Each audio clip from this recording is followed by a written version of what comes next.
Assalamualaikum warahmatullahi wabarakatuh. Selamat pagi dan semangat pagi semuanya. Gimana nih pagi-pagi gini, kalian udah sarapan belum? Apa? Belum?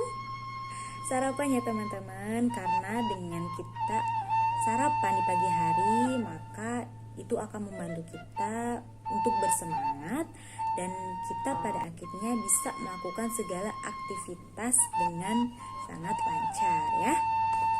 Nah, berbicara tentang sarapan, maka masyarakat Indonesia khususnya itu mayoritas pasti sarapannya itu nasi ya. Tidak jauh-jauh pasti nasi. Nah, berbicara tentang nasi, coba nih kalian di rumah iseng-iseng melakukan kegiatan ini. Coba kalian memakan nasi tanpa lauk pauk apapun. Kemudian kalian mengunyah nasi tersebut sebanyak 33 kali. Nah, coba kalian rasakan apakah ada perbedaan rasa. Nah, kebetulan ya, saya juga sudah pernah mencoba dan itu ada perubahan rasanya. Jadi sejak pertama kita memakan nasi tanpa lauk itu rasanya pasti hambar ya, atau tidak ada rasa apapun. Kemudian setelah kunyahan ke 33 kalinya, nah itu baru nasi itu kerasa manis. Coba kalian pikirin deh, apa sih yang sebenarnya terjadi? Kenapa nasi yang awalnya itu berasa hambar atau tidak mempunyai rasa apapun, kemudian kenapa pada kunyahan ke 33 kali itu nasi menjadi rasanya manis? Ayo, kenapa? Ada yang tahu? Nah, dari kegiatan tersebut itu sebenarnya ada kaitannya dengan salah satu enzim di dalam tubuh kita.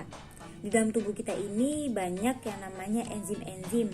Nah, salah satunya itu ada namanya enzim amilase. Nah, teman-teman, apakah kalian tahu apa itu enzim amilase? Apa hubungannya dengan kegiatan tadi yang mengunyah nasi sampai 33 kali? Dan apa sih peranannya enzim amilase itu? Iya, jadi enzim amilase itu merupakan salah satu enzim yang ada di dalam tubuh kita. Di mana letaknya? Yaitu ada di dalam mulut kita, tepatnya ada di air liur. Kemudian apa sih fungsinya enzim amilase itu atau peranannya? Jadi enzim amilase itu berperan untuk mengubah atau memecah amilum atau karbohidrat menjadi maltosa. Kemudian apa sih hubungannya dengan kegiatan tadi yang maunya nasi? Ya, jadi peristiwa perubahan rasa dari nasi yang tadinya awalnya hambar, kemudian setelah kita kunyah selama 33 kali menjadi manis, itu ada hubungannya dengan enzim amilase, yaitu di mana si enzim amilase ini memecah amilum atau karbohidrat. Nasi kan berasal dari karbohidrat ya.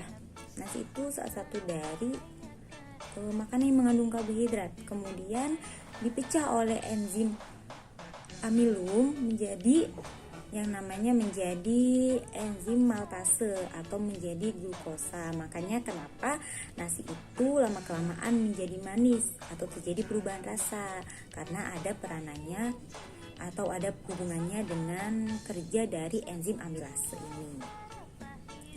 Nah, berbicara tentang enzim amilase nih teman-teman, di sini kita akan belajar salah satu materi biologi yang sangat menarik untuk dipelajari, yang mana berkaitan juga dengan enzim-enzim, yaitu materi metabolisme. Iya, jadi biasanya metabolisme ini diajarkan di SMA pada saat kelas 11 ya, dimana kompetensi dasarnya itu 3.3. Oh iya, teman-teman, untuk lebih jelasnya terkait dengan materi metabolisme, yang mana di dalam pembahasannya nanti ada tentang enzim, ada juga tentang energi atau ATP, adenosin trifosfat. Nah, mari kalian sama-sama belajar mengenai materi biologi dengan melihat video berikut ini. Oke?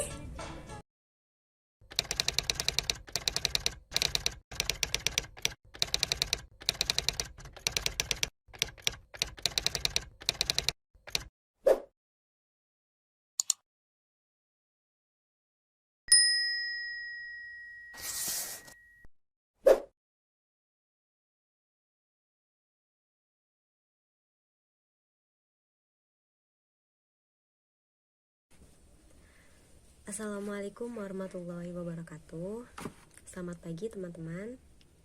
Dalam pertemuan pertama kali ini kita akan sama-sama belajar mengenai metabolisme, yaitu komponen di dalam proses metabolisme. Yaudah, kita langsung saja mulai pada pembahasan yang pertama. Jadi teman-teman, sebelumnya kita harus tahu terlebih dahulu apa sih metabolisme itu dan kenapa kita sebagai makhluk hidup itu perlu melakukan adanya proses metabolisme. Yaudah, kita langsung saja mulai pada pembahasan yang pertama. Jadi teman-teman, sebelumnya kita harus tahu terlebih dahulu apa sih metabolisme itu dan kenapa kita sebagai makhluk hidup itu perlu melakukan adanya proses metabolisme. Metabolisme ini berasal dari bahasa Yunani, yaitu metabol yang artinya berubah. Sehingga metabolisme adalah seluruh reaksi yang terjadi dalam tubuh makhluk hidup. Atau jadi metabolisme adalah serangkaian reaksi-reaksi kimia yang terjadi di dalam sel tubuh makhluk hidup. Makhluk hidup itu tidak hanya manusia, tetapi hewan pun disebut juga makhluk hidup. Kemudian ada tumbuhan juga disebut makhluk hidup. Kenapa? Karena tumbuhan juga memerlukan makanan di dalam keberlangsungan kehidupannya. Jadi proses metabolisme itu penting untuk keberlangsungan kehidupan. Misalnya, ketika tumbuhan itu tidak dapat melakukan yang namanya proses fotosintesis atau untuk menghasilkan makanannya sendiri. Jadi makhluk hidup seperti tumbuhan itu mendapatkan makanan dengan cara berfotosintesis dengan bantuan cahaya matahari. Nah, ketika tumbuhan tidak dapat melakukan proses fotosintesis, maka tumbuhan ini akan mengalami kelainan. Karena apa? Karena tumbuhan ini tidak dapat melakukan yang namanya proses metabolisme. Bedanya tumbuhan dengan kita manusia itu, kalau tumbuhan itu bisa membuat makanannya sendiri atau biasa kita sebut dengan autotrof. Ya, autotrof. Jadi tumbuhan dapat melakukan atau membuat makanannya sendiri itu melalui proses fotosintesis. Yang mana proses fotosintesis ini juga termasuk dalam proses metabolisme. Jadi sebenarnya metabolisme itu penting gak sih? Tentu ya teman-teman. Proses metabolisme itu penting dilakukan setiap makhluk hidup. Untuk apa? Ya untuk keberlangsungan kehidupan kita. Jadi misal tadi yang dicontohkan tadi, ketika tumbuhan tidak dapat melakukan fotosintesis, otomatis tidak juga melakukan proses metabolisme, maka tumbuhan tersebut akan mengalami kelainan. Ya, kemudian ada zat-zat yang ikut serta dalam proses metabolisme, ini disebut dengan metabolit. Jadi semua zat-zat yang terlibat dalam proses metabolisme itu dinamakan metabolit. Adapun metabolisme itu dapat diklasifikasikan atau dapat kita golongkan menjadi dua. Yang pertama ada yang namanya katabolisme dan yang kedua ada yang namanya anabolisme. Jadi katabolisme dan anabolisme ini berbeda. Perbedaannya di mana? Jadi kalau katabolisme itu suatu proses penguraian atau pemecahan suatu senyawa-senyawa kompleks menjadi senyawa-senyawa yang lebih sederhana. Sedangkan untuk anabolisme itu kebalikan dari katabolisme, yaitu proses pembentukan dari senyawa-senyawa yang sederhana menjadi senyawa-senyawa yang lebih kompleks. Oke, selanjutnya kita akan membahas mengenai komponen dalam proses metabolisme. Di mana di dalam proses metabolisme ini terdapat dua komponen. Yang pertama enzim, yang kedua yaitu ATP atau adenosin trifosfat atau yang biasa kita kenal dengan sebutan energi. Jadi yang pertama ini kita akan membahas mengenai enzim terlebih dahulu, entah itu dari pengertiannya, struktur enzim, cara kerja enzim, juga faktor-faktor yang mempengaruhi kerja enzim. Laju metabolisme sendiri itu sangat dipengaruhi oleh enzim. Jadi kecepatan suatu proses metabolisme itu berlangsung sangat dipengaruhi oleh enzim. Sehingga dalam hal ini enzim disebut juga dengan biokatalisator. Nah, apa kalian tahu apa itu biokatalisator? Jadi biokatalisator adalah suatu katalis atau zat yang mana fungsinya itu untuk mempercepat suatu proses metabolisme. Oke, selanjutnya untuk enzim kita ambil contoh sederhananya saja dalam kehidupan sehari-hari, yaitu ketika kita mengunyah nasi tanpa lauk pauk. Yang pertamanya itu rasanya sangat hambar ya. Jadi nasi tanpa lauk ya sangat hambar ya rasanya. Kemudian kita kunyah sebanyak 32 kali. Nah, maka nasi tersebut akan berubah menjadi rasanya menjadi manis. Nah, apa kalian tahu kenapa hal tersebut bisa terjadi? Ya, jadi hal tersebut dapat terjadi karena berubahnya karbohidrat berupa amilum menjadi maltosa yang dilakukan oleh enzim amilase atau enzim pitialin. Jadi fungsinya enzim amilase atau enzim pitialin ini untuk mengubah karbohidrat berupa nasi kan mengandung karbohidrat ya, mengubah karbohidrat berupa nasi menjadi zat gula atau maltosa. Itulah sebabnya kenapa ketika kita mengunyah nasi sebanyak misalnya 32 kali, itu kenapa nasi tiba-tiba kok rasanya menjadi manis, itu karena adanya enzim amilase atau enzim pitialin. Kemudian enzim ini dapat bekerja dengan cara menurunkan energi aktivasi. Sedangkan energi aktivasi sendiri yaitu energi awal yang digunakan dalam proses-proses reaksi-reaksi kimia. Ya, selanjutnya ada sifat-sifat enzim. Di sini ada 5 sifat enzim dan kita akan bahas satu persatu. Yang pertama itu sifat enzim. Enzim hanya mengubah kecepatan reaksi. Artinya di sini enzim itu tidak mengubah hasil akhir atau produk akhir dari proses metabolisme, tetapi enzim itu hanya meningkatkan laju proses metabolisme. Oleh sebab itu, enzim ini juga disebut dengan biokatalisator karena enzim ini hanya memiliki fungsi untuk meningkatkan laju kecepatan suatu proses metabolisme ketika sedang berlangsung. Kemudian yang kedua, enzim ini bekerja secara spesifik. Artinya enzim ini hanya mempengaruhi atau hanya bekerja pada substrat tertentu saja.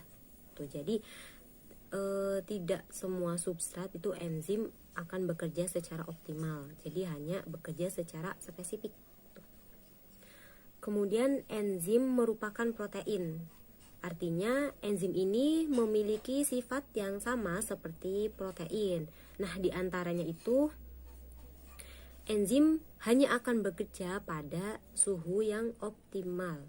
Suhu optimal itu sama seperti suhu kamar atau suhu normal, yaitu sekitar 20 derajat Celcius. Kemudian enzim ini akan kehilangan aktivitasnya jika pH terlalu asam atau terlalu basa. Jadi ketika enzim ini bekerja dalam pH yang terlalu asam atau terlalu basa atau basa kuat, maka enzim ini tidak akan bekerja secara optimal. Kemudian jika terlalu panas maka enzim ini sifatnya sama seperti protein, maka akan terdenaturasi atau rusak. Jadi ketika suhunya itu terlalu tinggi atau panas, maka enzim ini akan mengalami kerusakan sehingga tidak akan bekerja atau tidak akan berjalan sebagaimana mestinya.